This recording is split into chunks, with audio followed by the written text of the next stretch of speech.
Ok, buenas tardes a todos. Estamos aquí en nuestro programa de literatura para el RIUM y tenemos una presentación sobre notas sobre análisis literario. Una introducción muy breve al vastísimo tema del análisis de la obra literaria. Primero vamos a hablar un poco acerca de qué consiste reflexionar sobre la obra. Vamos a hablar acerca de más en detalle lo que es los pasos o los detalles que uno tiene que tener en cuenta para hacer un análisis literario. El análisis literario es una respuesta, una reacción a la obra literaria. Una reacción que en esencia se basa en la formulación de un argumento justificado, sustanciado sobre algún aspecto de la forma, el estilo, cómo escribe lo que escribe, o del contenido, o ambas cosas, del texto, o sea, lo que dice y cómo lo dice. El análisis literario de una obra se asemeja a la formulación de cualquier tesis. Hay que plantear un argumento, o sea, un punto de vista, una perspectiva, una teoría o una observación para luego apoyar, es decir, justificar mediante discurso razonado esa alegación empleando evidencia del texto a modo de testimonio y de acuerdo a un análisis objetivo. Hay que tener en cuenta que, como cualquier tipo de análisis razonado, no se trata de opinión, se trata de demostración o presentación de nuestros argumentos. La evidencia tiene que estar en el texto mismo. ¿Sí? Es una diferencia, por ejemplo, entre el análisis, escribir un ensayo histórico, en el cual muchas veces los hechos están en disputa, porque nadie estuvo presenciando el evento en cuestión, sino que diferentes personas lo describen y desde su punto de vista, etc. Napoleón, por ejemplo, dijo que la historia era una fábula concordada. ¿Sí? Pero en el caso de un análisis literario tenemos la ventaja de que tenemos el texto, ahí está. Ahí están, los hechos están ahí, son indisputables, ahí está. Ahora es cuestión de cómo interpretamos los hechos, la evidencia, y en términos, cómo la interpretamos, cuáles son los patrones que identificamos, etc.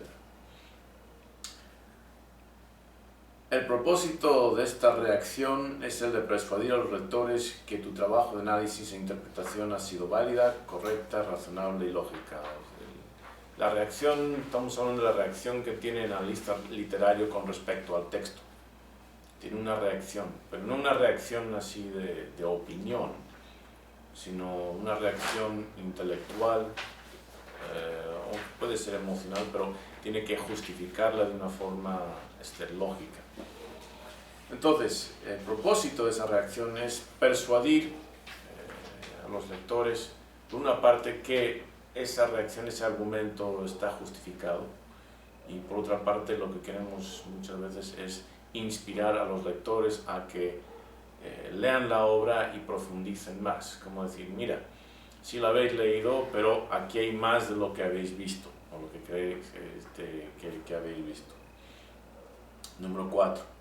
Cuando se escribe sobre la literatura se participa activamente en la creación de un cuerpo de conocimiento sobre esa obra literaria. O sea, está la obra literaria y luego está también se llama literatura, todo el campo de conocimiento que nos ayuda a comprender esa obra.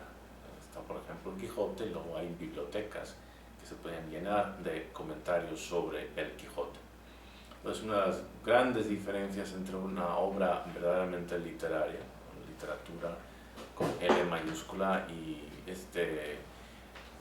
literatura barata o comercial, es que un libro, una novelita de estas que se leen sin dificultad, no tiene profundidad, no necesita crítica. Ahí está. Las grandes obras son también paradojas. Se trata de interpretarlas y si formas un modelo, un mapa de en qué consiste, pero luego siempre te quedas con algunas piezas que no encajan y no puedes explicar. Tratas de encajar esas piezas y formas otro modelo, otro esquema, otra descripción, pero luego te quedas con otras.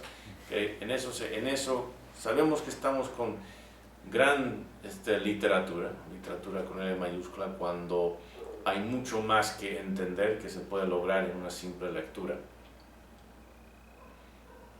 Número 5. Una de las ideas fundamentales que promovieron los escritores latinoamericanos del siglo XX, o sea, del siglo pasado, es que la obra literaria se completa con la lectura del lector implícito, es decir, del lector intencionado. ¿Qué significa eso? Que lo que es la obra en sí no está solamente en el libro, sino en la imaginación del lector que se comunica, interactúa con el libro y de acuerdo a sus esquemas, sus interpretaciones, etc., crea el libro en su cabeza. ¿Qué significa eso? Significa que cada vez que lee el libro es otro libro. Significa que cada lector va creando un libro nuevo, diferente. Entonces lo que hace el analista literario es que ayuda a enriquecer lo que es el libro, la obra completa, porque le da perspectivas, herramientas, conocimiento al lector implícito para que pueda el libro que va creando en su cabeza se amplifique, se enriquezca. Entonces el autor ha hecho su parte al transmitir el mensaje de la obra por medio de símbolos, lenguaje, contexto, trama, personajes, voz y perspectiva narrativa, prefiguración, etc., para sugerir el mensaje del texto. Pero en última instancia el mensaje se termina de crear en cada lectura. Cada vez que leemos el libro es diferente, es otro libro. Nosotros somos diferentes, entonces el libro va a ser diferente. Por lo tanto, el autor solamente crea una parte del mensaje, la otra parte la aporta el lector mismo. Número 6. El analista literario juega un papel esencial en la formación final del mensaje de la obra, ya que educa al lector en decodificar aspectos del mensaje que pudieran pasar desapercibidos, o sea, no formulados por parte del lector neófito. A eso se dedican los analistas literarios. O sea, por mucho que uno trate de entender una obra de Shakespeare, pues no vas a poder competir con alguien cuya carrera profesional en los últimos 30 años se ha dedicado a escribir ensayos y publicar libros acerca de Shakespeare. Crees que has entendido a Shakespeare hasta que agarras uno de estos libros y dices, wow, todo lo que han profundizado. Y entonces nos ayudan enriquecen la lectura, nos ayudan a entender más, a comprender más el mensaje del autor. Número 7. La literatura como disciplina impulsa y suscita al lector a la lectura analítica, interpretativa del texto. O sea, el arte de leer no es una disciplina pasiva, sino que es activa. ¿Okay? Ahora, esto nos podría llevar a tener en cuenta la pobreza analítica de culturas, sociedades que no tienen la costumbre, el hábito de la lectura, sobre todo de la lectura analítica. ¿Okay? Tremendamente problemático, porque si no aprendes a leer de una forma analítica, no vas a estar en el mundo de una forma analítica. La lectura es la ocupación culminante del desarrollo de nuestro cerebro. ¿Okay? La decodificación de símbolos, la interpretación de símbolos, de mensajes, etc. ¿Okay? Eso es la actividad máxima en cuanto a la capacidad de nuestro cerebro. Entonces, cualquier sociedad que tenga ese hábito de la lectura, sobre todo de la lectura de calidad, no me refiero a estos libros que se leen unas cuantas horas y ya, Stephen King, Paulo Coelho, etc. Eso no es literatura, que eso es basura. Entonces, si no están acostumbrados a leer literatura, a interpretarla, a analizarla y estar con la lectura de una forma analítica, no van a estar en el mundo de una forma analítica. Entonces están tremendamente comprometidos, en desventaja con respecto a sociedades cuya educación pone mucho énfasis en desarrollar esta capacidad. Podría hablar bastante acerca de, por ejemplo, el resultado de la Reforma Protestante en Europa del siglo XVI, cuando anulan en los países del norte de Europa, se separan del Vaticano, traducen la Biblia a las lenguas vernáculas de forma que hay traducciones que el pueblo, las personas pueden leer, y la versión del cristianismo abandona el catolicismo y el pueblo ya no depende del clero para la lectura y la interpretación del texto, sino que ahora la responsabilidad es de cada individuo, de leer el texto y tratar de interpretarlo. El resultado de ese cambio en la religión fue que hubo un aumento tremendo no solo de alfabetización, ¿sí? Sino también de análisis literario, capacidad de leer un texto y discutirlo. ¿Sí? Entonces, ese mismo proceso, esa misma facultad cognitiva se une a la religiosidad. De hecho, no quiero extenderme demasiado sobre esto, pero la disciplina del análisis literario origina con los judíos, en el análisis de la Biblia, del Torá, del Antiguo Testamento, la hermenéutica. A eso se dedicaban, y formularon durante siglos la colección de comentarios sobre la Biblia conocidos como el Talmud.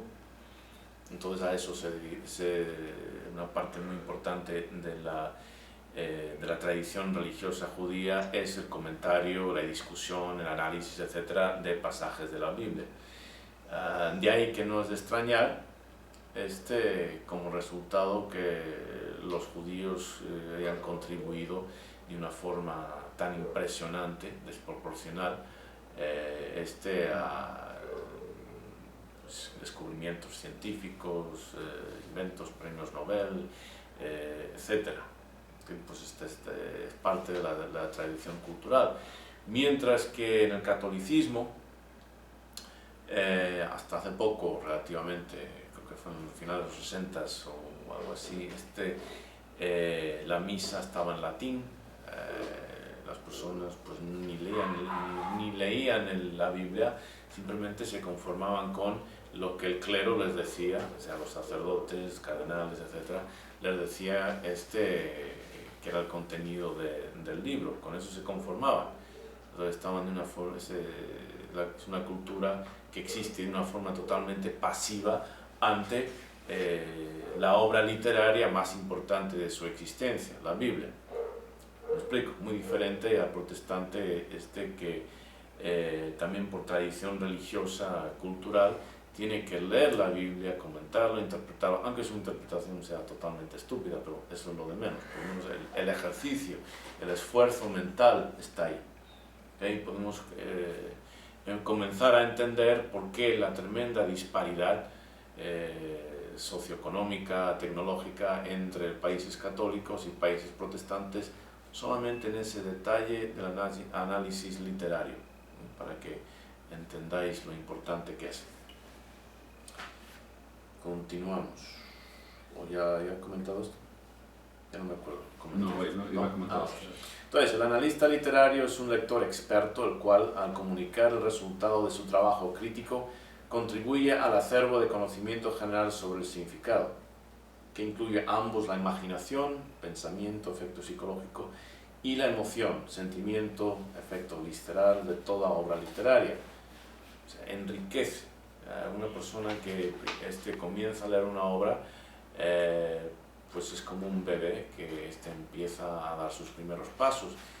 Entonces, cuando un analista literario quiere estudiar una obra, pues entre lecturas personales y lecturas de otros comentarios se pasa mucho tiempo. Es indispensable leer lo que otros han dicho. A veces estamos de acuerdo, otras veces no. Entre otras cosas, por ejemplo, cuando uno escribe una tesis académica acerca de un tema literario, tienes que primero demostrar que has hecho un esfuerzo diligente en investigar lo que otros han dicho sobre el campo o el punto que tú estás tratando de expresar o definir. Entonces, primero tienes que esta es tu tesis, ¿sí? Y lo primero que tienes que hacer es, bueno, fulanito dijo esto al respecto y el otro dijo lo otro, lo demás, etcétera, etcétera, y ir a través ¿cómo me refiero? Al acervo de conocimiento general intelectual sobre la obra, y luego decir, y mi aportación innovadora es esta, a demostrar que sabes lo que han dicho los demás y ahora tú vas a hacer una contribución más allá de lo que ya se ha dicho. Es la tradición. Número 8. En pocas palabras, el trabajo del analista literario consiste en descifrar significados del mensaje literario ocultos al lector cotidiano. La gran literatura, o simplemente la literatura con L mayúscula, posee un mensaje infinito, cada lectura de cada frase contribuyendo a nuevos y más profundos y enriquecedores mensajes. Eso, nunca, cuando estás hablando de una obra literaria con L mayúscula, nunca vas a agotar las interpretaciones posibles. Son infinitas. El Quijote desafía, por ejemplo, desafía interpretaciones absolutas, definitivas de la obra. Veremos más adelante que cuando uno inicia el estudio de una obra, adopta lo que se llama un paradigma literario. O sea, por ejemplo, tu estudio puede ser iniciado desde el punto de vista de la sociología y vas a ver la obra desde ese punto de vista, y todo lo que no tenga que ver con la sociología lo ignoras, no entra en tu paradigma, ¿sí? Y haces un estudio sociológico, por ejemplo, del Quijote. Puede ser un estudio filosófico, un estudio político, un estudio económico, incluso de diferentes obras, dependiendo de la obra, ¿sí? Número 9. Como género, el análisis literario difiere significativamente del comentario. El comentario describe la obra y ofrece una perspectiva subjetiva en cuanto a su calidad, perspectiva basada frecuentemente en la opinión y los gustos personales del comentarista. Es como cuando leemos una revista, un comentario de una película. Sí, el individuo la resume más o menos y dice que le gusta por esto o no le gusta por lo otro y ya está. Trata de convencer a las personas que su perspectiva de la obra define el buen gusto, ¿sí? Y pues si una película sale y tiene una mala revista, pues quizás hasta puede dañar significativamente el éxito comercial de esa película. Por lo contrario, si tiene una buena revista como Siskel y Ebert, creo que Ebert ya se murió, pero eran como dos pulgares hacia arriba, 2 thumbs up, pues ellos hacían pero ese no era el equivalente a un análisis literario, ¿sí? Era un comentario, su perspectiva, su opinión. El propósito del comentarista consiste en convencer al público de que su crítica de la obra es acertada. O sea, pueden decir no compren ese libro, al menos que les guste la filosofía, porque los argumentos son demasiado filosóficos, por ejemplo. ¿Sí? Entonces, pues ya nos indica si deberíamos comprarlo o no, si nos gustan los libros filosóficos o los argumentos filosóficos, pues sí lo compramos, si no, pues no. Pero ni siquiera tiene que demostrar que los argumentos son filosóficos. ¿Sí? Mientras que un analista literario, eso podría ser se podría formular en términos de una tesis, de su tesis central. Tal obra literaria se destaca por sus argumentos filosóficos, y de ahí tendría que demostrar con referencias apropiadas al texto que de hecho son argumentos filosóficos, etcétera, etcétera.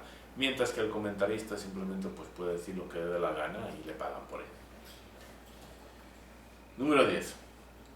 El análisis literario no enfoca en una opinión subjetiva del texto, sino en el análisis, de ahí que se llame análisis literario, y la interpretación del mismo. El analista literario trata de demostrar que su tesis o argumento sobre un tema o un aspecto del texto es válido. Trata de convencer que su punto de vista, lo que está presentando acerca del texto es válido, está adecuadamente representado con la evidencia disponible que existe en el texto mismo. En el texto o también podría referirse a otros textos, por ejemplo, podría hacer una comparación entre la obra cervantina y el teatro, la obra dramática de Lope de Vega, por ejemplo. Pues entonces tenía que comparar los dos textos, obras representativas de ambos escritores. O podría consistir en, por ejemplo, indicar que el Don Quijote de Cervantes refleja de una forma u otra la vida de Cervantes mismo. Entonces, pues ya es un tipo de análisis, digamos, híbrido, porque tendría que hacer referencias a el récord histórico de la vida de Cervantes en diferentes situaciones, contextos, y compararlos con elementos, aspectos de su obra, de Don Quijote. Pero el punto es que siempre hay que, de alguna forma, referirse a la evidencia dentro del texto.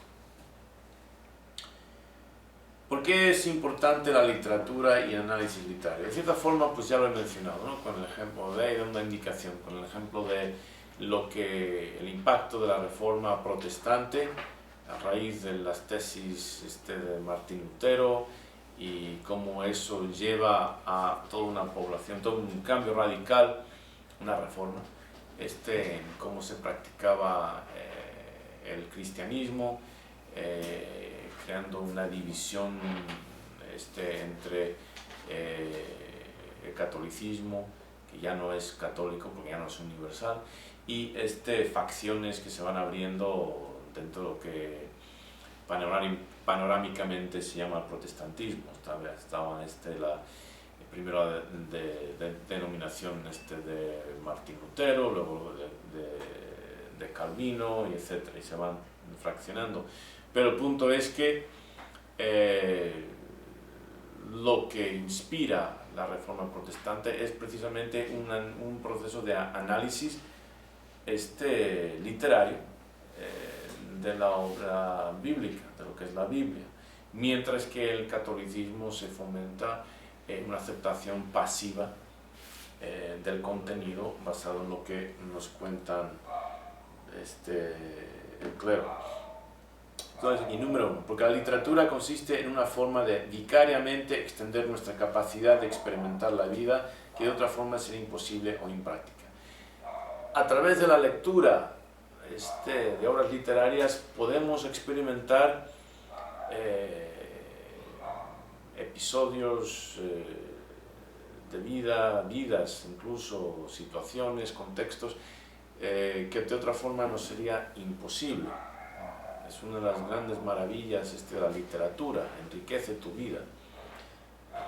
Entonces uno puede ser un mosquetero un día, puede ser un príncipe en The Prince and the Pauper, el príncipe y el pordiosero de Mark Twain, o puede ser Tom Sawyer al siguiente, etcétera, etcétera. O sea, nos enriquecen, nos dan la oportunidad de probar, aunque sea vicariamente, o sea, a través de los personajes indirectamente, probar otros estilos de vida, otras experiencias que serían imposibles para nosotros mismos experimentar en carne propia.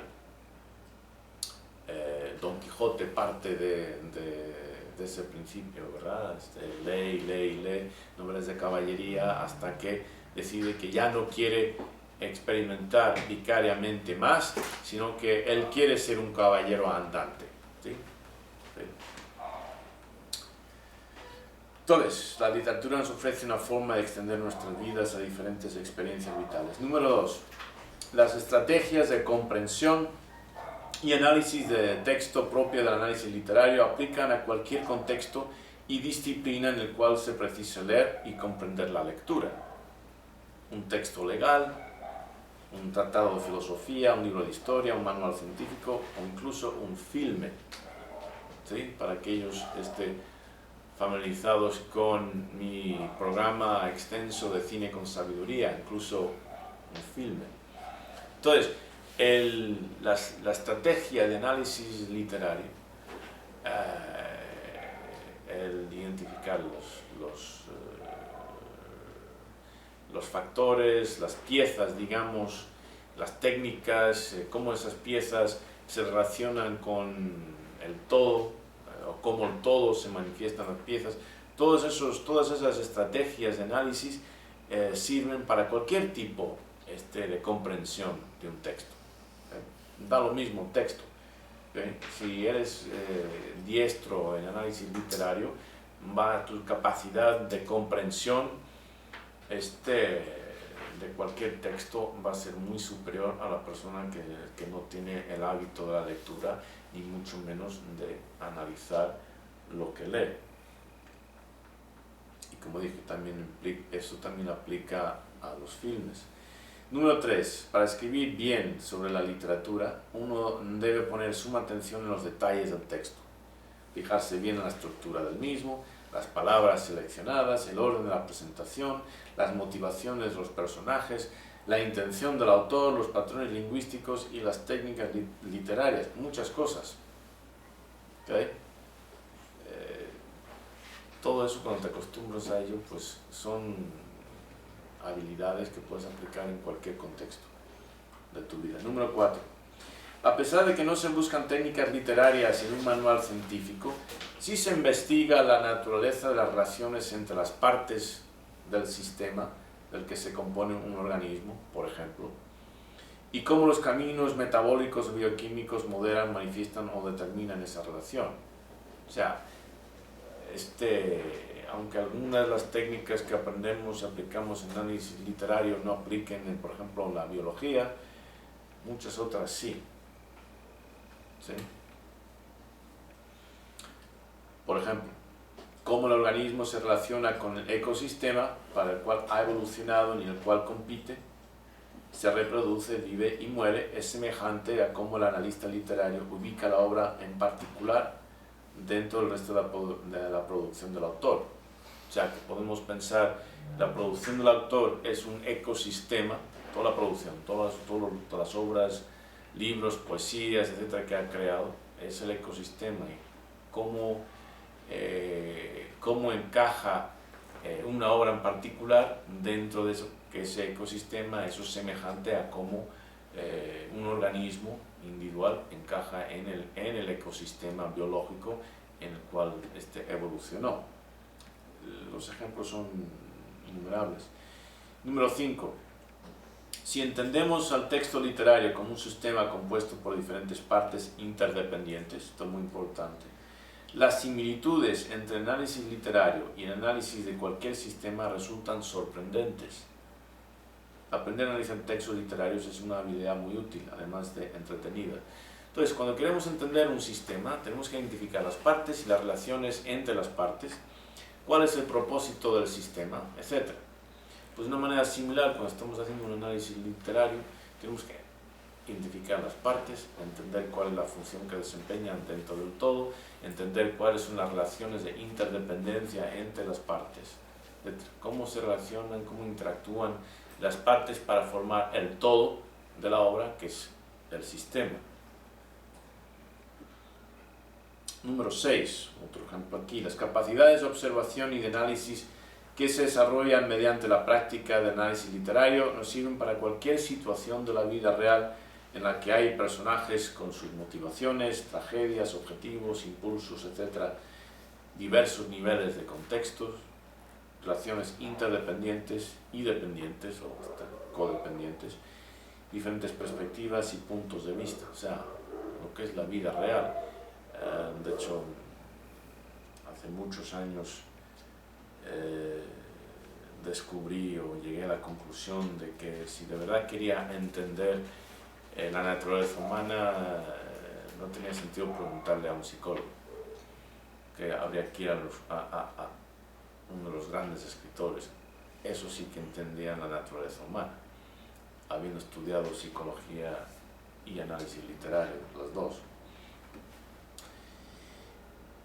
Número 7, quizás el más importante, con el análisis de la literatura aprendemos lo que significa y cómo ser seres humanos, lo que significa ser un ser humano y cómo ser un ser humano.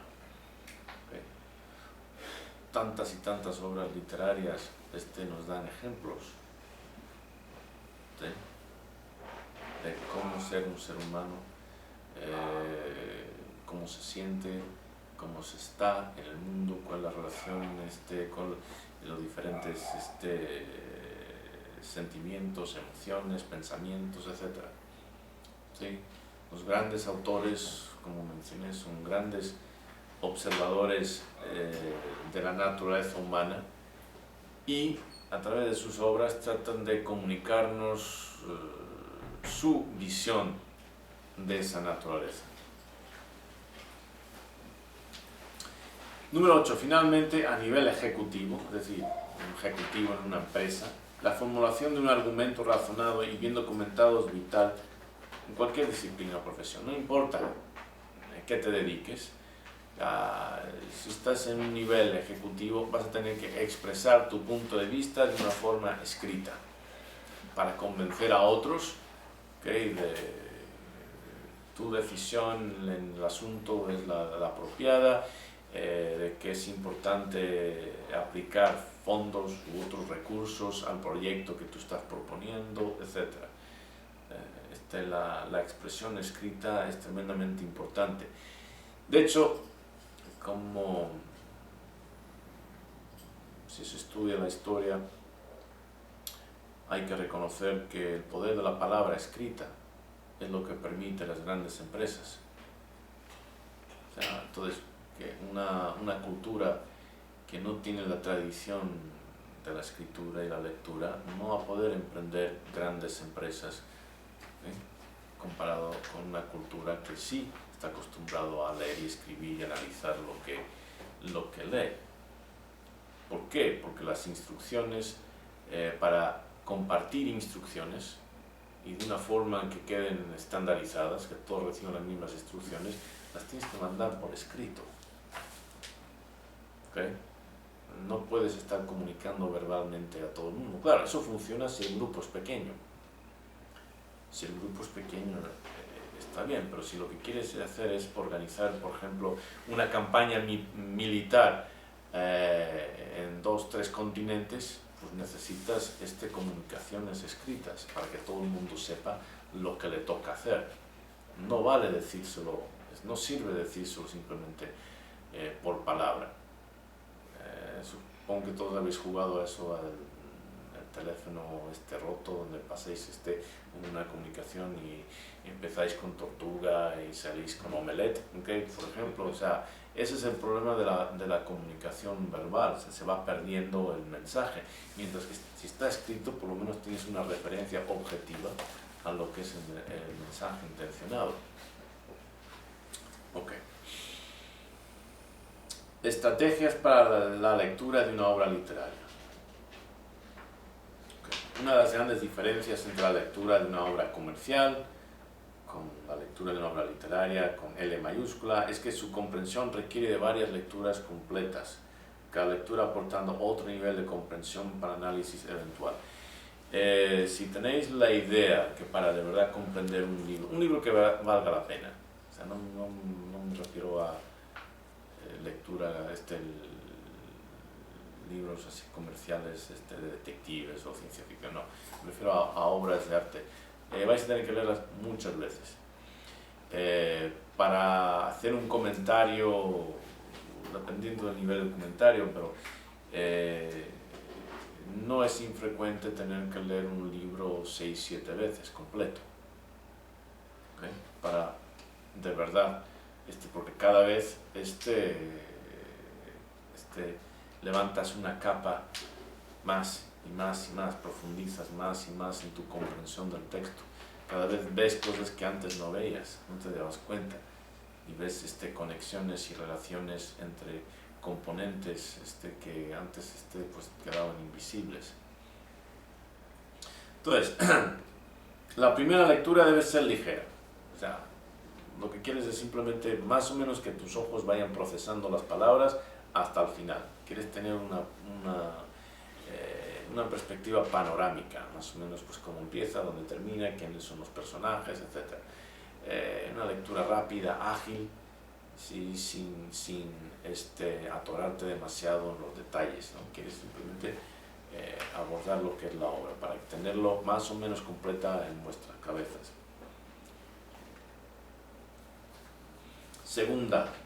La segunda lectura es cuando hay que poner atención meticulosa a las palabras. Hay diferentes estrategias, o sea, yo estoy proponiendo una muy común, pero hay diferentes estrategias.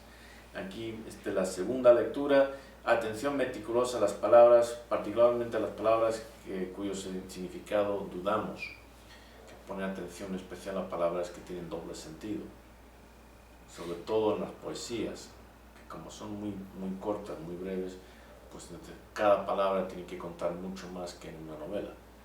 Como dijo William Faulkner, cuando estaba en una presentación a West Point, creo que en el 72, 74, estaba en una presentación a la clase de graduación de West Point y dijo, pues, los que son muy buenos, los escritores que son muy buenos en comunicar sus ideas, lo hacen en unas cuantas líneas, y eso es una poesía. Dice, los que son buenos, pero no tan buenos como los poetas, llevan pues unas cuantas páginas, y ahí tienes pues el maestro del cuento corto.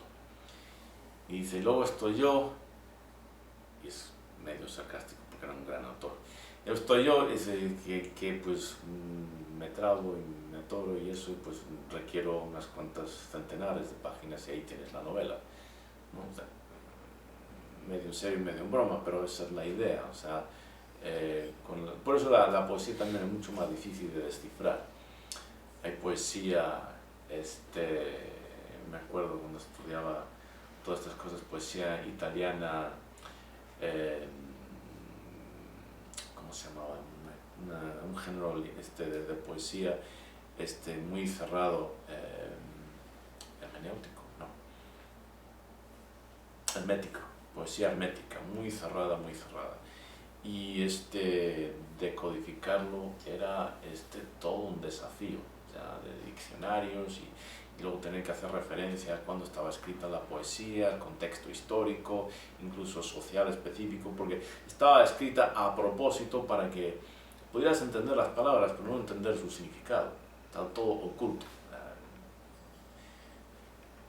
Obvio que no era poesía popular, ¿no? Pero un estilo, un género. Ok, entonces en la segunda lectura queremos poner atención a las palabras con mayor detalle. Las palabras pues son las moléculas de la obra. Si pensamos en la obra como una gran composición química, ¿sí? Pues las palabras son las moléculas.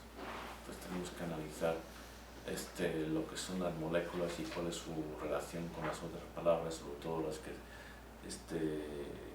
en el contexto inmediato. Entonces hacemos ese análisis detallado. Como mencioné, es particularmente importante en las poesías. ¿Por qué? Porque cuando hay doble sentido,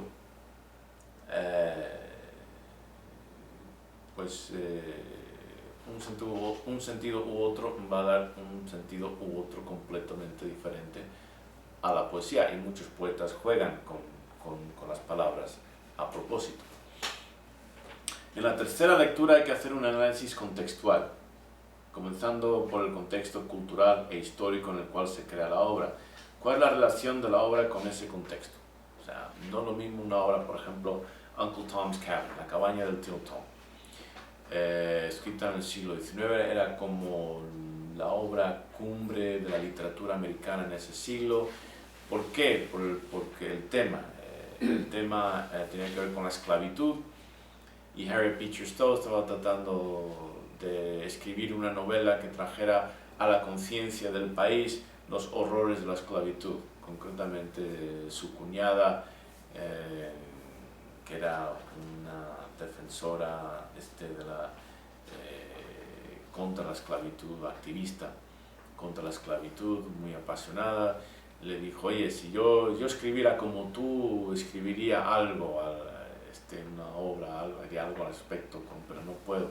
Entonces, pues dice que Harriet pues tomó eso muy a pecho, y lo tomó como un desafío, y escribió una obra que fue, pues, si me acuerdo bien, la novela que más vendió en ese siglo. Es un clásico de la literatura americana, pero hay que entender el contexto para apreciar la obra, el contexto socioeconómico e histórico. Es representativo, pues en este caso, por supuesto, está a favor o es crítica del mismo. Hay una crítica muy contundente a lo que era toda la institución de la esclavitud en esta obra.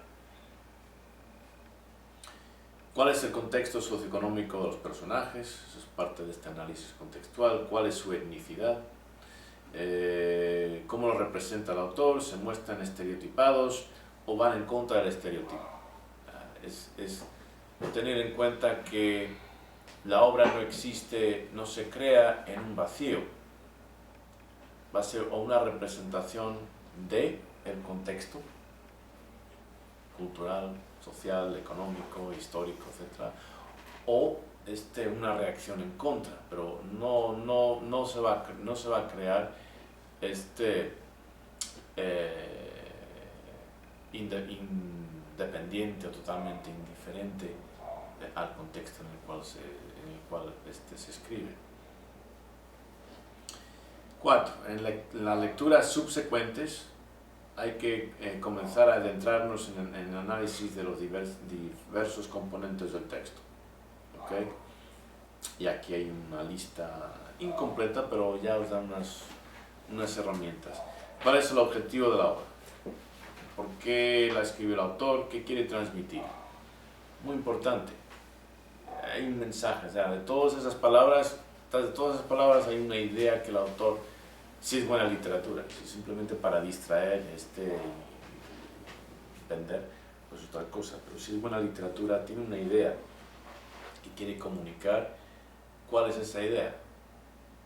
Viene a la mente de pronto George Orwell, 1984, por ejemplo. Él tenía una idea, entonces una idea, el contexto histórico, etc., para entender la obra. ¿Cuál es el estilo o género de la obra?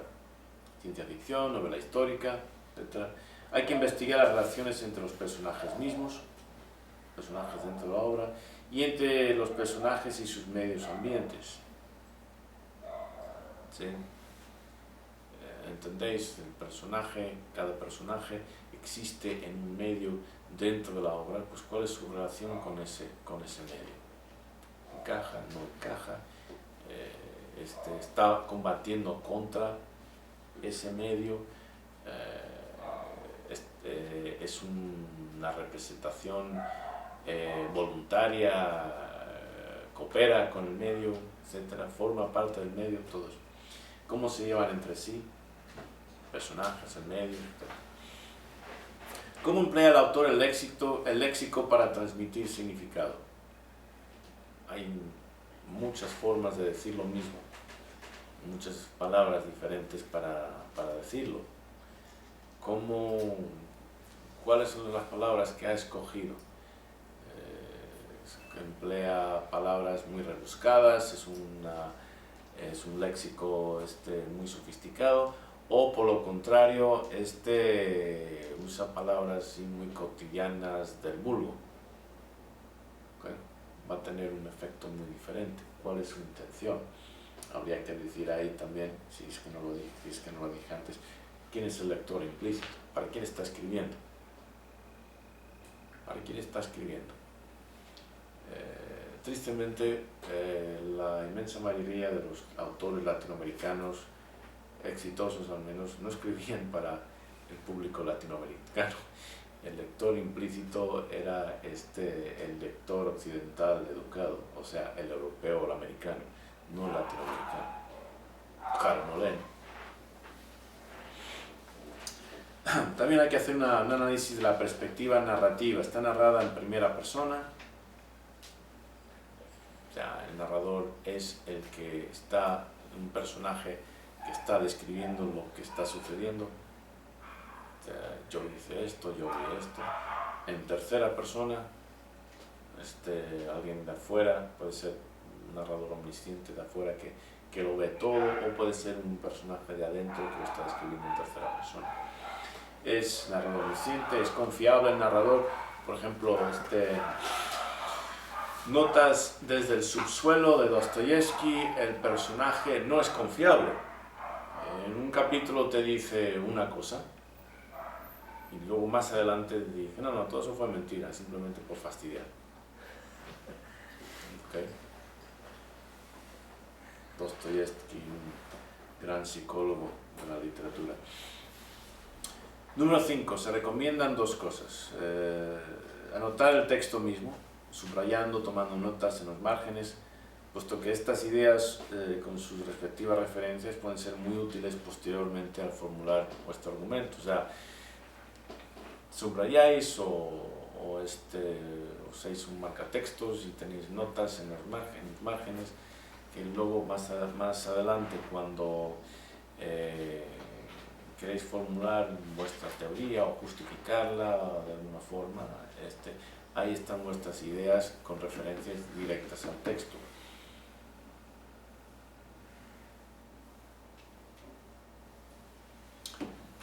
También se recomienda llevar una bitácora de anotación sobre las ideas más elaboradas, comentarios, preguntas a modo de diálogo con el texto conforme vais leyendo. Eso lo recomiendo también mucho, el tener un cuaderno de una forma en el cual pues tenéis vosotros, sí, exactamente, un diálogo con el texto.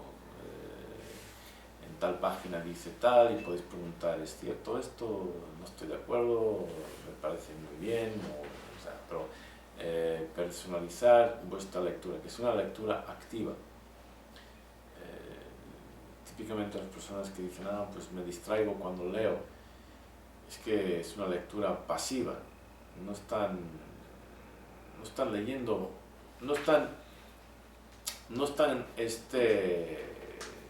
en la disciplina de la lectura literaria, están pasivamente consumiendo las palabras, que no es lo mismo. Ok, conceptos, términos útiles del análisis literario. Drama, en este contexto de una obra, la pregunta es si la obra se presta a una representación teatral. Una obra que se presta a una representación teatral, los podemos llamar, pues es un drama. ¿Sí? No es como coloquialmente entendemos como un drama, la palabra drama. El espacio tridimensional o los espacios, a veces hay diferentes espacios porque la trama está desempeñando en diferentes lugares, en el que se desarrolla la trama, se desenvuelven los personajes y se lleva a cabo la acción.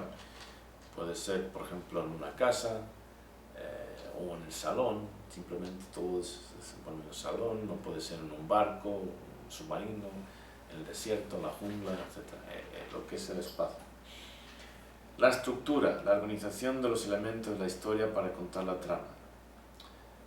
Se distinguen 4 elementos, pero que no necesariamente se presentan en este orden. El inicio o la exposición. ¿Dónde y cuándo todo se inicia? El lugar y el momento en el cual comienza la trama. ¿Sí? El inicio, donde arranca. El planteamiento, donde se plantean los temas, eventos y personajes que van a participar en el conflicto. Pues si no hay algo tiene que estar sucediendo, con conflicto se olvida lo que va a suceder, ¿sí? Donde se presenta la información indispensable para que se desencadene la acción posterior. O sea, tienen que emplazar las piezas, ¿sí? Tenemos que ir conociendo los diferentes personajes, familiarizándonos con el lugar, ¿sí? Ubicándonos un poquito antes de que arranque. No todas las obras siguen esto es como una estructura tradicional. No todas las obras siguen esta estructura. Algunas empiezan en lo que se llama media res, o sea, ahí ya, en medio de la acción, estás. Y conforme la acción se desenvuelve, te vas enterando de quién es quién y dónde están, etc. Es una técnica. Pero aquí esta es la estructura tradicional. El nudo es el punto de mayor tensión y complejidad en la obra y todo se continúa, donde se continúa el iniciado en el planteamiento. Es donde, digamos, está el meollo de la cuestión, ahí donde están más tensas. Vemos lo mismo en las películas, para muchos el arte, la cinematografía, simplemente es una extensión de la literatura. De la misma forma que el teatro es un género literario, porque sin guión no hay película. Entonces está el guión y luego pues está el director como interpreta y presenta el guión. Pero para muchos la cinematografía, el filme simplemente pues, es una modalidad de la literatura. Entonces lo digo para que veis películas, dais cuenta de que pues, estas estructuras pues, ahí están representadas. ¿Por qué? Porque están basadas en un guión. El desenlace, donde se resuelven y finalizan los conflictos. A veces el desenlace queda abierto, o sea que no se termina todo, los cabos, todo no queda terminado. Eso a veces frustra al lector. Y el propósito es a veces para que el lector mismo se imagine cómo va a terminar. O sea, que de verdad complete la obra en su cabeza. Pues se van a casar o no, se va a morir o qué sé, ahí está. O a veces para ser continuado en una secuela. Corta ahí y ya vendrá el siguiente volumen. El escenario, el lugar en el tiempo, incluye la época histórica y el espacio, sueños, la mente, país, dimensión, etc. ¿Dónde toma lugar la trama? Está relacionado al espacio, ¿sí? Escenario específico. Ficción, una obra que es el resultado de la imaginación del autor en vez del relato auténtico fidedigno a la realidad acontecida. Hay obras que son, por ejemplo, novela histórica, en la cual lo que ha hecho el autor es con los detalles históricos como a modo del esqueleto, lo ha rellenado con la imaginación. No muy diferente a un documental. Vemos documentales en los cuales hay recreaciones de los eventos, ¿sí? Donde tienen actores que van recreando los eventos y pues en el documento histórico no dicen en qué hombre fue disparado ni exactamente cuántos mataron, etc., ¿no? Eso es el documental. El que escribe el guión del documental se toma la libertad para esa interpretación dramática. ¿Sí? Pues ahí, lo que quiero decir es que a veces ficción no es totalmente imaginación, puede estar basado en bastante en un relato auténtico. Tenemos el narrador, es la voz que cuenta la historia. Puede ser uno de los personajes, parte de la acción y contarla en primera persona, o sea, yo vi esto, etc. O puede ser parte de la historia y contarla en tercera persona. ¿Okay? Nosotros fuimos, o ellos están, pero está dentro. O también, claro, puede ser un narrador omnisciente que no está en la historia, pero que es como Dios, que lo ve todo, ¿no?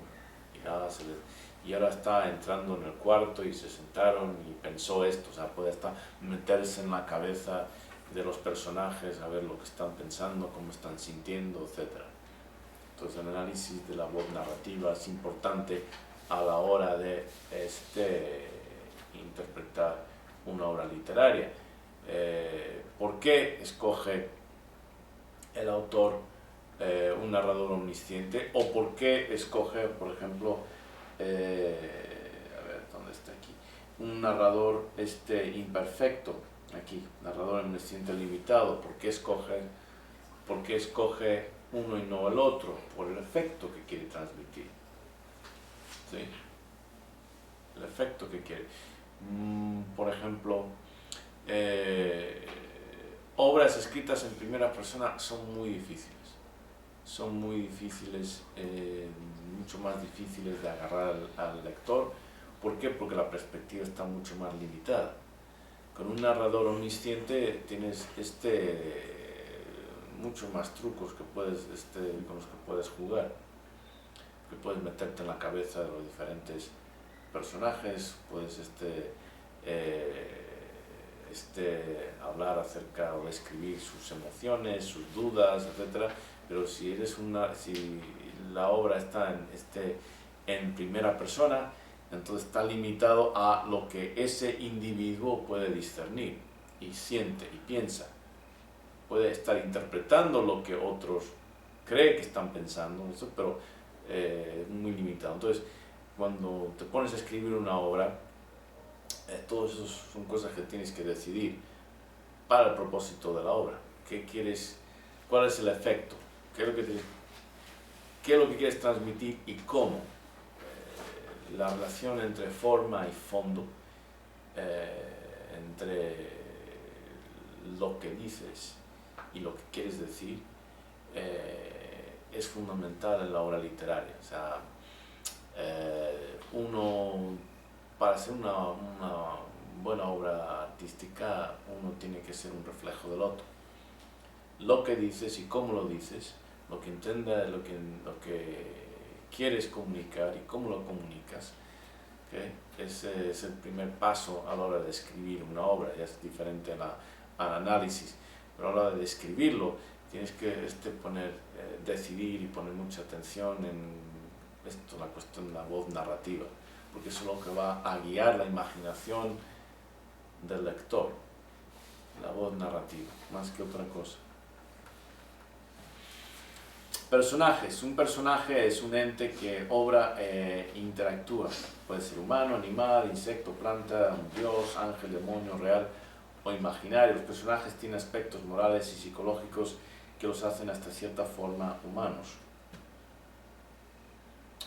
Pueden estar bien desarrollados, en cuyo caso decimos que es un personaje multidimensional, o pueden ser más bien estereotipados, un personaje aplanado, limitado. ¿Sí?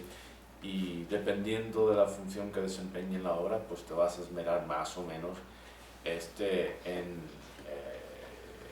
la dimensionalidad del personaje. Y ahora me doy cuenta que he pasado de análisis literario a escritura. Es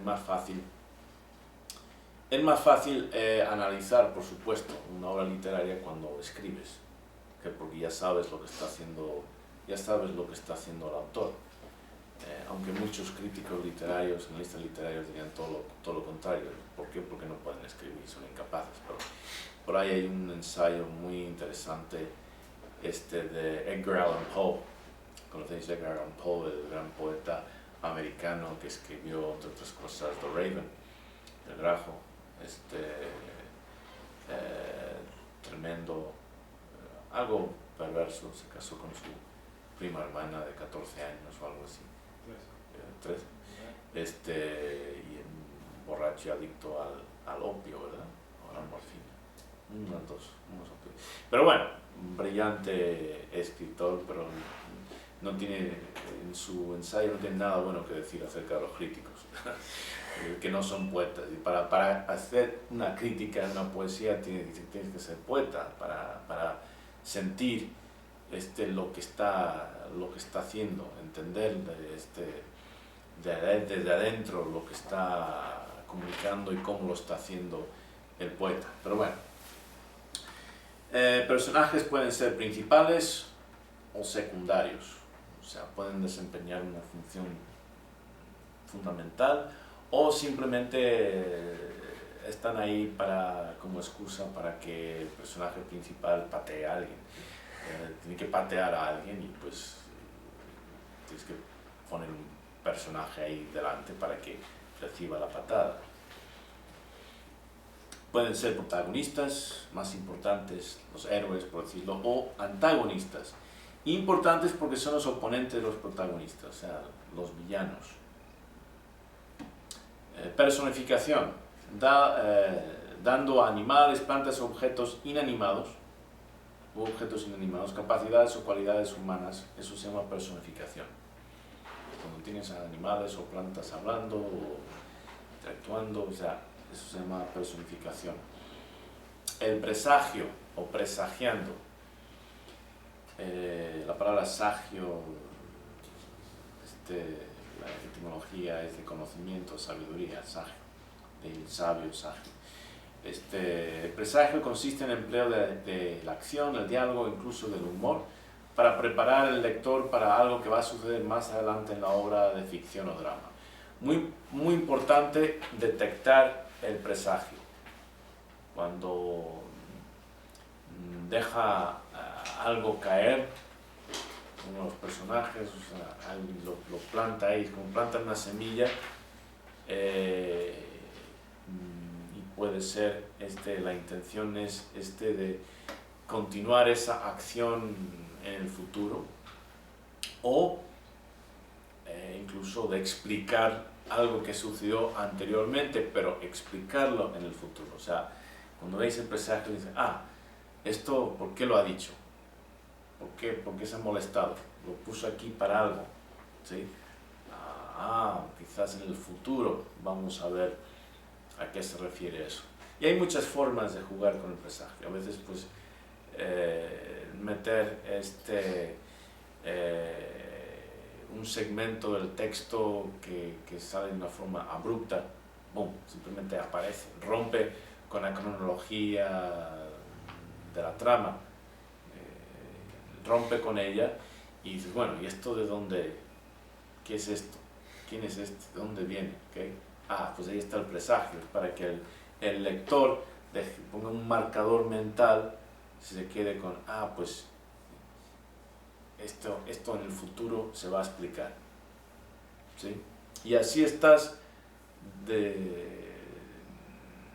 estructurando la mente consciente e inconsciente del lector, ¿sí?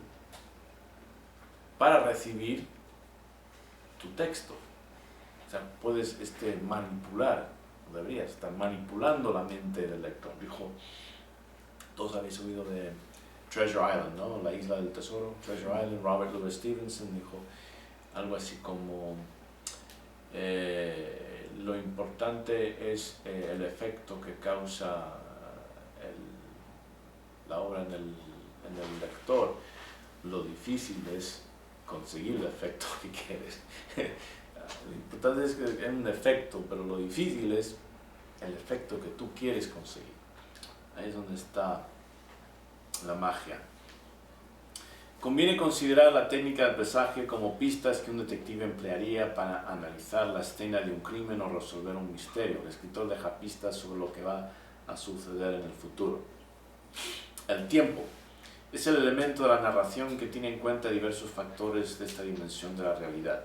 O sea, el tiempo es una dimensión de la realidad. Hay que entender el tiempo como una dimensión. Hay que pensar en la duración. ¿Cuánto tiempo ha dedicado a este segmento? ¿Sí? Si es algo que en tiempo real podría suceder en segundos, y sin embargo el autor se toma páginas. ¿Okay? ¿Qué es lo que quiere comunicar ahí? Pues a veces eventos en nuestras vidas que solamente toman segundos, ¿okay?, son tremendamente importantes, mientras que otros eventos que tomaron horas o días o semanas eran prácticamente inconsecuentes. ¿Sí? Entonces, el tiempo, la duración, la sucesión, es decir, la ordenación, el orden en que se producen los eventos también es el tiempo, como qué va después, qué va primero, qué va después. ¿Sí? Si es una gran obra y entonces el autor va a estar, si es una gran obra, nada va a estar ahí por casualidad, ni por equivocación. Todo está tremendamente planificado. El orden temporal de los eventos puede ser cronológico, es decir, lineal, o puede ser más complicado, variado, incluyendo rupturas del orden cronológico, cuando se dan brincos hacia adelante, hacia atrás. La duración del tiempo de cada episodio de la narración pueden ser variados, segundos, años, siglos o hasta sin tiempo, como en Penuel. Se para el tiempo. ¿Os acordáis? 2:37, ¿no?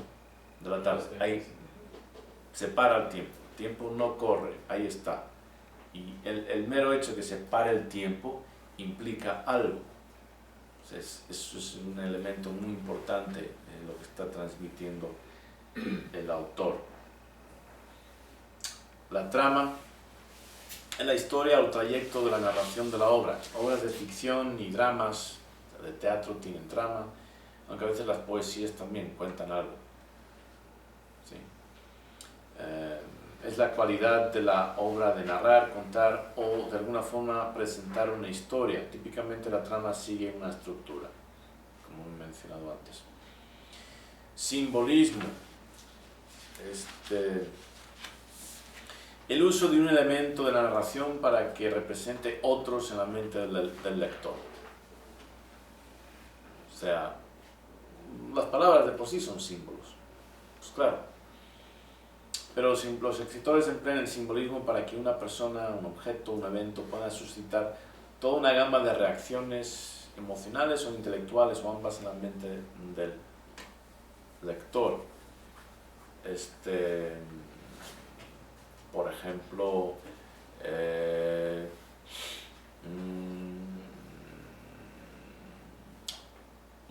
un buitre. O sea, un buitre, ¿qué significa típicamente? La aparición de un buitre. Que algo esté muerto. Algo está muerto o está a punto de morir. ¿Ok? Entonces, si estás describiendo tal vez voy a pensar como escritor. Si estás leyendo una escena en la cual un individuo está caminando por el desierto y de pronto se menciona un buitre, comienza a circular, que te transmite muchísimo. Está muriendo, o sea, está en peligro de muerte. ¿Sí? Sin tener que decir se está muriendo, está en peligro de muerte. O sea, no, que algo más ahí, otro ser vivo se ha percatado que está en peligro, su vida está en una situación precaria, etc. Hay mucho que se puede transmitir simplemente con un símbolo. ¿Okay? Entonces son formas en las cuales los autores pueden economizar en palabras y representar muchas ideas o suscitar muchas emociones también. Ok. Otros conceptos importantes para análisis literario. El autor, quizás el elemento más importante para analizar la obra esté fuera de la obra misma, es decir, su autor. Queremos saber algo del autor, quién es, cuál es su historia. Por ejemplo, es indispensable para entender el Quijote estudiar la vida de Cervantes. Simplemente no puedes, como él mismo decía, Don Quijote y yo somos uno. Él mismo decía, somos uno, Don Quijote y yo somos uno. Pues, si el autor lo dice, lo más seguro es que hay que poner atención a ello. Entonces hay que, en ese caso, estudiar la vida del autor y cómo está su vida representada en su obra. ¿Quién es el autor? El autor no puede esconderse. Traten de hacerlo a veces, a través de diferentes personajes. Dostoyevsky, por ejemplo, trataba de esconderse detrás y luego es un juego a ver, decir, ¿dónde está Dostoyevsky entre los diferentes personajes que están aquí, que se contradicen? ¿Qué más ha escrito? ¿Qué representa esta obra en su desarrollo y producción literaria? Tolstoy, cuando escribió La muerte de Iván Ilich, pues hay que entender la vida de Tolstoy, estudiar la vida de Tolstoy y entender las crisis emocionales, psicológicas, espirituales que él había pasado justo antes de escribir y La muerte de Iván Ilich, para entender que la conclusión de la obra representa la conclusión que el autor había llegado acerca de la cuestión de la muerte, trascendencia, etc. Es versátil el autor, es limitado a uno o dos géneros. ¿Por qué lo ha escrito? En respuesta a qué eventos, realidades, perspectivas religiosas, sociales, económicas, políticas, etc. ha escrito el autor esta obra. Se dice que todo autor solamente tiene un libro. Un libro. Cervantes tenía un libro, El Quijote. Lo que escribió antes, lo que escribió después, no era tan bueno. Gabriel García Márquez tenía un libro, 100 años de soledad. Y lo que escribió después, pues la verdad, no merecía la pena leerse. Y pues es trágico para él, o fue trágico para él, pues escribes eso y luego después pues todo queda como mediocre en comparación. Y de hecho, cuando se estudia la creación literaria de Gabriel García Márquez, podías ver cómo estaba ensayando, tratando de llegar a 100 años de soledad. Y de hecho algunos de los cuentos que él escribió, publicó antes, están redactados, incluidos en 100 años de soledad. Pero se le ve que está ensayando. Leyó Kafka, no sé si entendéis Kafka, concretamente unos cuentos en el cual despierta un vendedor ambulante y se despierta como cucaracha. De hecho, Edgar Allan Poe tiene un cuento idéntico, casi idéntico, y no sé si uno, siempre me quedé con la duda, si uno robó al otro o fue coincidencia, o que no me preocupó demasiado la duda, pero sí me quedé. Y dice que Gabriel García Márquez dijo que cuando leyó a Kafka, dijo, se sorprendió y dijo, se puede escribir así. Él no sabía, decía, se te puede escribir de esa forma, y eso le inspiró para que él escribiera ese género que fue, el cual fue como el máximo exponente, el realismo mágico. Al leer Kafka, le permitió e inspiró a romper con los moldes tradicionales de la literatura. Por ejemplo, Kafka, hablando de por qué ha escrito la obra, Kafka decía que si una obra no te agarra por dentro y te rompe, entonces pues es una porquería. O sea, dice, una obra literaria tiene que ser como un hacha de hielo, ¿sí? Para romper el hielo dentro de la cabeza y del corazón intelectual y emocional del lector. Ese es el propósito de una obra literaria para Kafka, para que os deis cuenta que yo no soy el único radical que habla de este. Es interesante muchas veces leer lo que grandes autores han escrito acerca de la literatura, y lo que es literatura de verdad y lo que es simplemente un mal gasto de papel, ¿sí? Entonces, como dije, muchos autores dicen que el autor solamente tiene un libro y toda su producción artística literaria es el intento de escribir ese libro, ¿sí? Ok, ¿qué quiere transmitir el autor y cómo manipula al lector para lograrlo? Ejemplo, en mi caso, la ideología y filosofía de Mamba y el Jumon no Jutsu, que significa el arte de las palabras mágicas y de la magia de las palabras. Es un estilo que desarrollé como consecuencia de mis investigaciones con la imaginación y la investigación y práctica de la hipnosis. Yo escribía muchos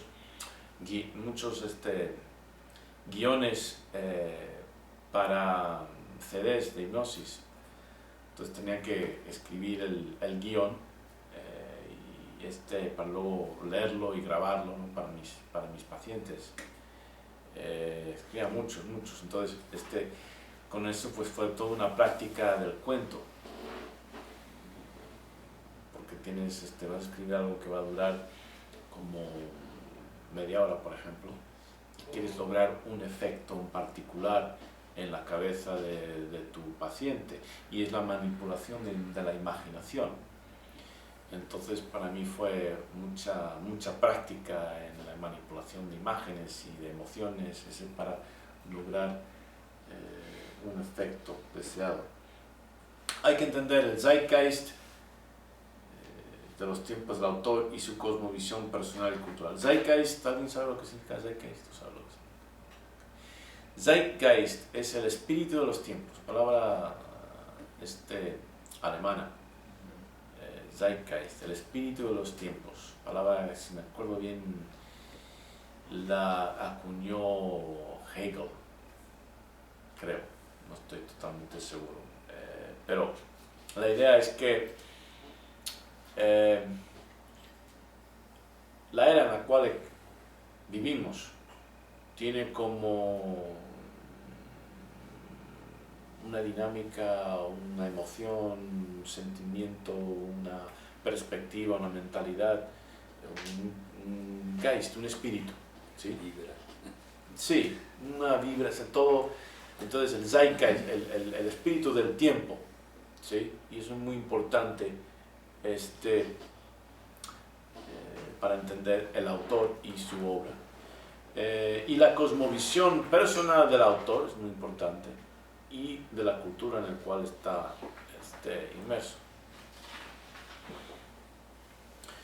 ¿Cuál es el paradigma literario que vamos a adoptar para analizar la obra? Os mencioné anteriormente, es la perspectiva del modelo que vamos a aplicar para enfocarnos en su comprensión. O sea, vamos a analizarlo, por ejemplo, desde el punto de vista histórico, y ver cómo la obra representa la historia, en la cual el tiempo estuvo escrita. Vamos a analizarlo desde ese punto.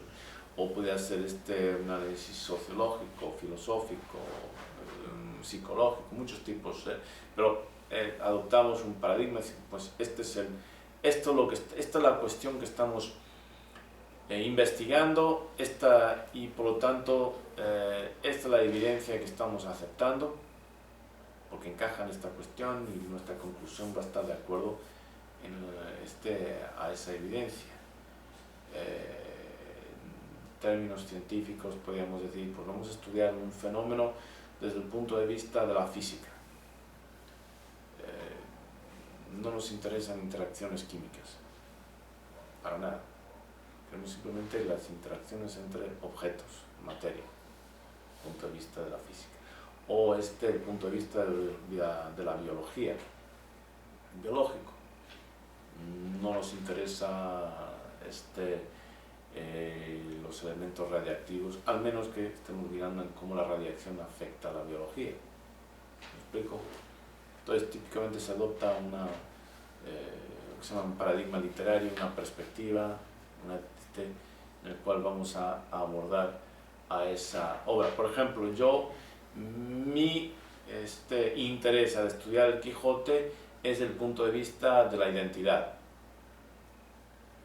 No me interesan muchas otras cosas que están presentes en el Quijote. Quiero ver la identidad, cómo forma su identidad, cómo la mantiene, cuál es la reacción de otros personajes ante la identidad, ante el atrevimiento. Él se atreve a decidir quién va a ser, cuál es su identidad, misión y hacerlo. Cómo reaccionan otros personajes. ¿Tiene identidad, misión otros personajes? Etcétera, etcétera. Ese sería, por ejemplo, mi interés en el Quijote. En otros años anteriores, cuando estudié el Quijote, ya no me acuerdo de qué escribí, pero era diferente. Pero sí, se puede estudiar.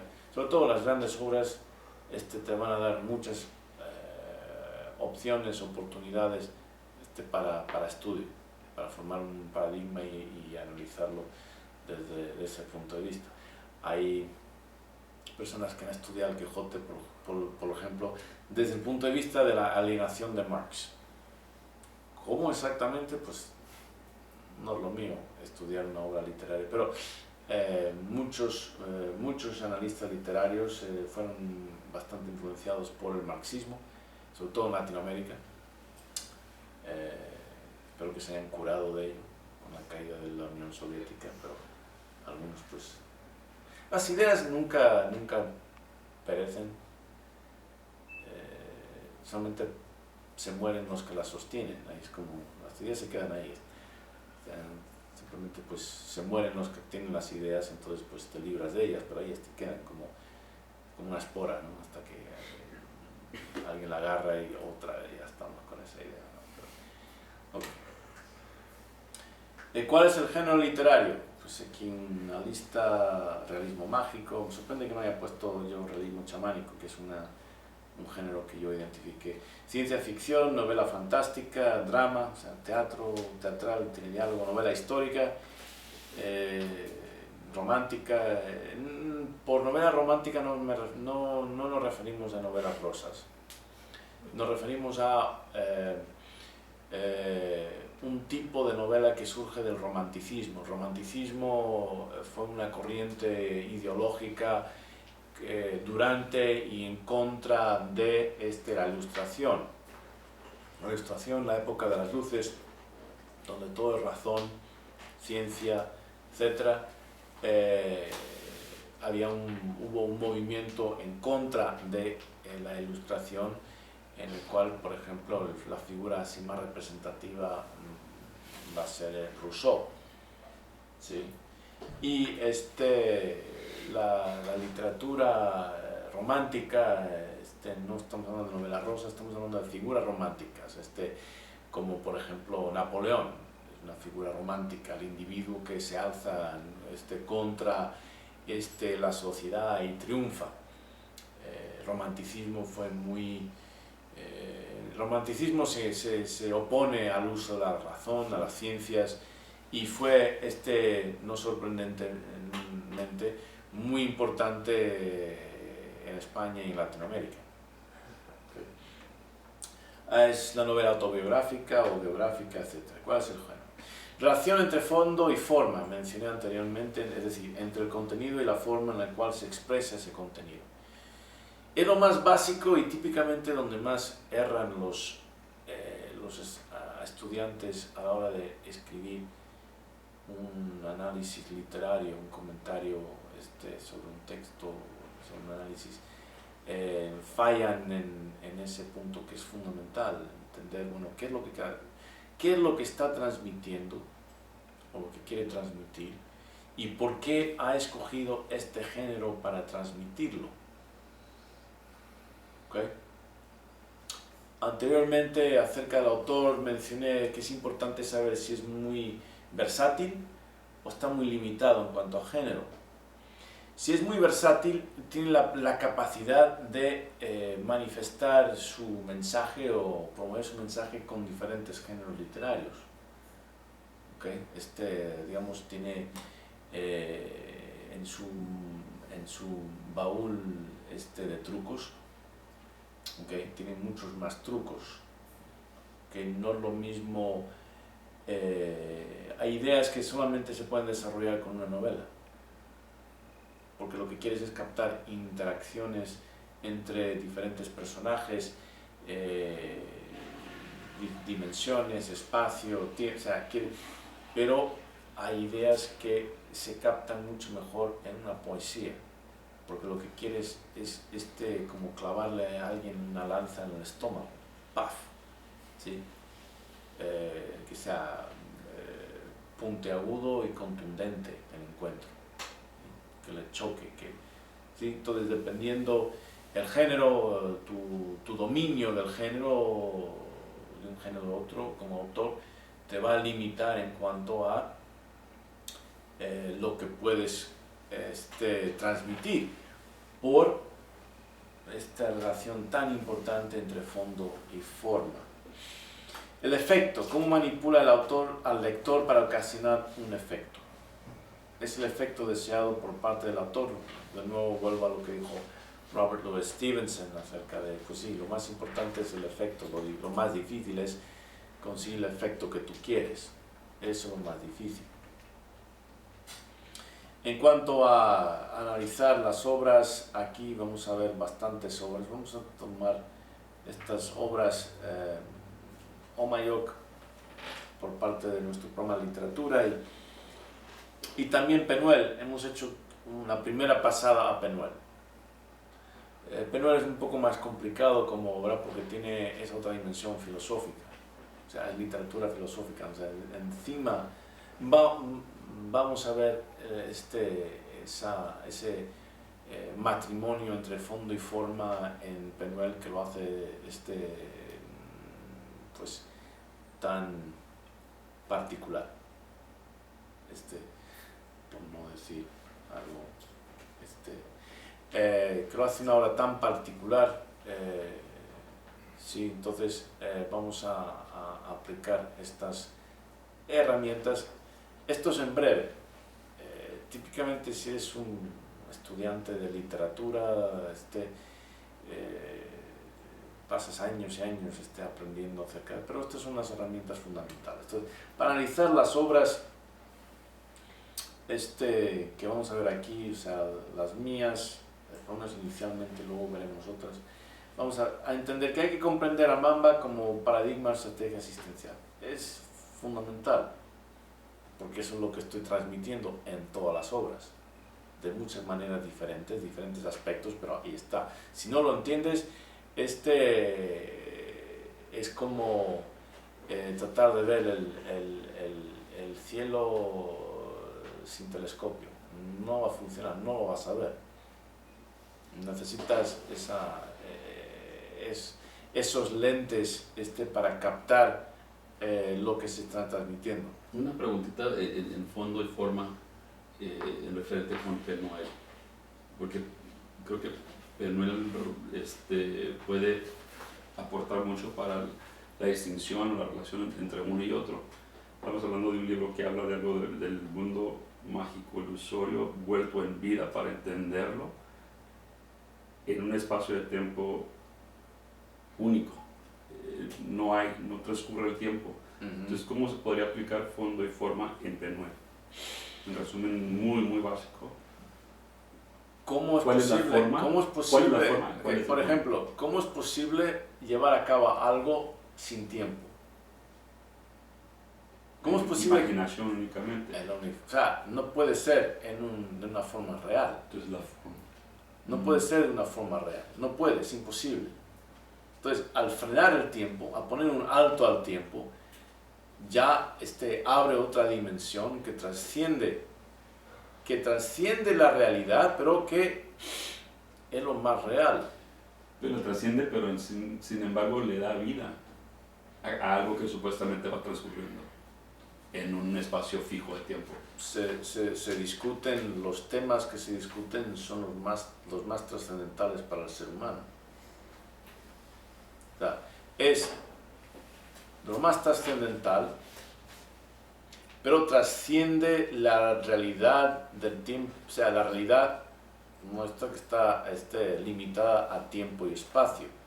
Estamos más allá del tiempo y el espacio, y es ahí donde tenemos que en esa dimensión, más allá del tiempo y el espacio, donde tenemos que tratar con las ideas que son más reales, más trascendentales para nuestra especie.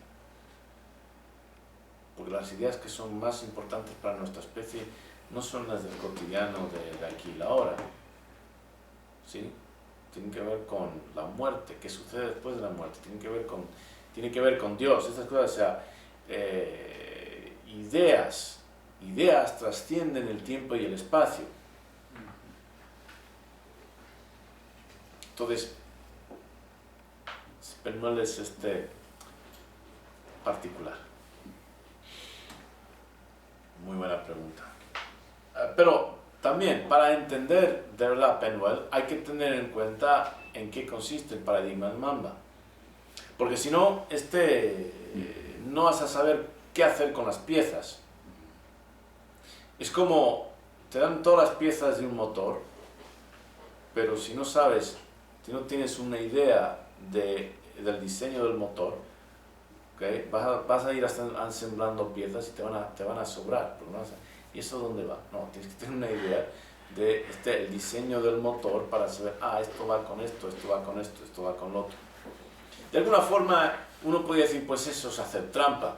No, eso es ser un analista literario. Antes para llegar a un lugar, tienes que saber a dónde quieres llegar primero. Sales, vas a viajar a París. Para llegar a París tienes que saber dónde está París. Eso por lo menos está en Francia, aquí en el mapa. Alguien tiene que saber, el piloto, alguien tiene que saber dónde está París para llevarte a París. Pues tienes que tener una idea anterior. Como cualquier estrategia, el estratega parte de una visión del resultado primero. Y de su visión del resultado, camina hacia atrás para identificar los pasos que necesita para llegar desde ese punto, o desde donde está a ese punto. Pero empieza por el final y va hacia atrás. Toda creación, aunque uno empiece así, más o menos no guiado por su mente consciente, pero de una forma inconsciente ya sabe a dónde quiere llegar, o lo intenta. Lo intenta, tiene una idea más o menos ahí donde quiere llegar. Y cuando el artista de cualquier género, no importa, cualquier tipo de arte, ha logrado algo que le satisface, dice, ok, he llegado. Ajá, esto se siente bien. Entonces, por eso es importante para reconocer ese matrimonio entre fondo y forma. Sobre todo una obra como Penmuel, tienes que entender de qué consiste el paradigma Mamba. Tienes que entender cuál es la estrategia del Zenin, ¿sí? Batallando contra el presunto y el adjunto, y tienes que entender cuál es la estrategia del autor, ¿sí? El autor está dentro y fuera de la obra a la vez, simultáneamente. Es otro truco, digamos, literario, uno que se ve en la obra de Unamuno, Niebla, en el cual el personaje se da cuenta de que es un ente ficticio y va a quejarse a la casa del autor y se encuentra ahí hablando el personaje y el autor, y etc. Interesante. cosas que uno estudiando, yo estudié literatura más que nada para crear literatura, no tanto como para analizar literatura, pero uno va con lo otro. O sea, de verdad, para crear buena literatura tienes que haber estudiado buena literatura y tienes que entender lo que hace literatura buena literatura y lo que es porquería. Me acuerdo, antes de comprometerme a cambiar mi especialidad en mi primera licenciatura a literatura, estaba conversando con una muchacha que estudiaba literatura, pero literatura inglesa. Y dijo, bueno, una vez que estudié literatura ya no podía leer libros. ¿Cómo que? Digo, pues es que disfruta el libro. Y estaba leyendo yo un libro de, no me acuerdo qué autor, la leía bastante, de hecho. De hecho, su sobrina iba a Stanford con Sensei. Lustbader, Eric Van Lustbader, leía muchos de sus libros, etc. Y otros muchos, y dicen, no, si una vez que empieces a estudiarlo formalmente, ya no vas a poder leer eso. Porque todo lo que leas vas a estar analizando automáticamente y vas a dar cuenta que es porque... Y efectivamente, o sea, ya fue otra cosa. Ya una vez que lo lees y lo aprendes y lo analizas, ya te das cuenta de que esto es porquería, y esto no. Y la letra de las canciones, una vez que has estudiado poesía, la letra de las canciones, esto es porquería, ¿qué es esto? 99.9% es que no tiene, o sea, son rimas baratas. La canción te engaña y el ritmo te lleva, lleva al momento, pero cuando simplemente ves la letra y luego ves poesía de verdad, como de un Becker, por ejemplo, o de un Gustavo Adolfo Becker, y ves esta porquería y no lo puedes escuchar ya. Pero bueno, eso es bueno, es importante. Entonces, hay que entender, para leer esta literatura que yo escribo, hay que entender por qué manda. También hay que entender el concepto del laberinto de la libertad. Es el lugar mental, emocional y espiritual en el cual la obra arroja y arrastra al lector. Esa es la intención. Un lugar donde ya no puede salir, donde es obligado a cuestionar sus propias creencias, principios, valores, esquemas trascendentales, su identidad, todos a favor de las que Mamba ofrece. Es un secuestro. La idea es secuestrar psicológicamente, emocionalmente al lector, ¿sí? Y obligarle, como decía Kafka, ¿sí? O sea, Kafka decía, pues tenía que ser como una hacha de hielo, ¿no? Para romperle el hielo, pues no lo mío es primero le secuestras, le amordazas, le atas y luego le golpeas. Y las estrategias literarias de la manipulación de la mente, el Jumon no Jutsu, para lograr todo lo anterior. Hay que entender todo eso antes de verdad abordar estas obras mías. ¿Por qué? Porque eso es lo que se está manejando. Y si no estás familiarizado con ello, pues es como tratar de leer un libro en el cual solamente entiendes una parte del vocabulario. Es un idioma parecido al tuyo, pero no del todo. Es como saber castellano y tratar de leer algo en italiano, como pues sí, entiendes cada tercera palabra, pero los tiempos de los verbos no sabes, estás seguro, etc. ¿no? ¿Ok? Entonces, ¿cómo andamos de tiempo? Ya son 8:59. No, 8:59. Tenemos un minuto. A ver, preguntas.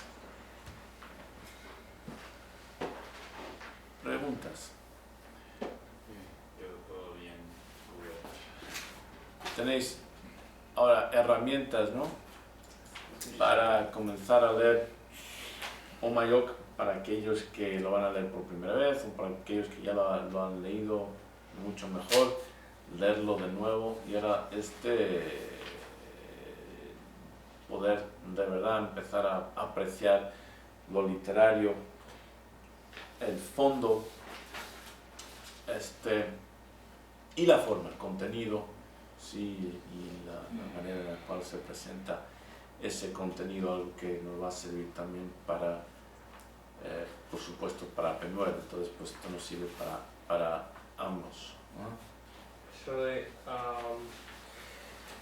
¿qué tan importante es conocer los efectos emocionales que el libro tuvo en el autor mismo? En el autor mismo. Sí, mientras los hacía, mientras los escribía. ¿Qué tan importante Pues es? todo lo que puedas, toda la información que puedas obtener va a ser importante para entrar y profundizar un poquito más en la obra. Todo va a ser importante. Si la obra tuvo un impacto psicológico, emocional en el autor al escribirlo, pues ese impacto va a quedar en las páginas. ¿Okay? Hay que encontrarlo porque tiene que estar ahí. Tiene que estar ahí. O sea, de alguna forma está ahí en las páginas. ¿Sí? Es como el Where's Waldo. No sé si esas te presentan la imagen y tienes que encontrar al Waldo, a ver dónde está Waldo. Está ahí en alguna parte. Si sabes, si tienes esa pista, ¿okay? Ya sabes que hay algo que tienes que buscar porque lo encontrarás. ¿Algo más? Ok, bueno, entonces cerramos por hoy.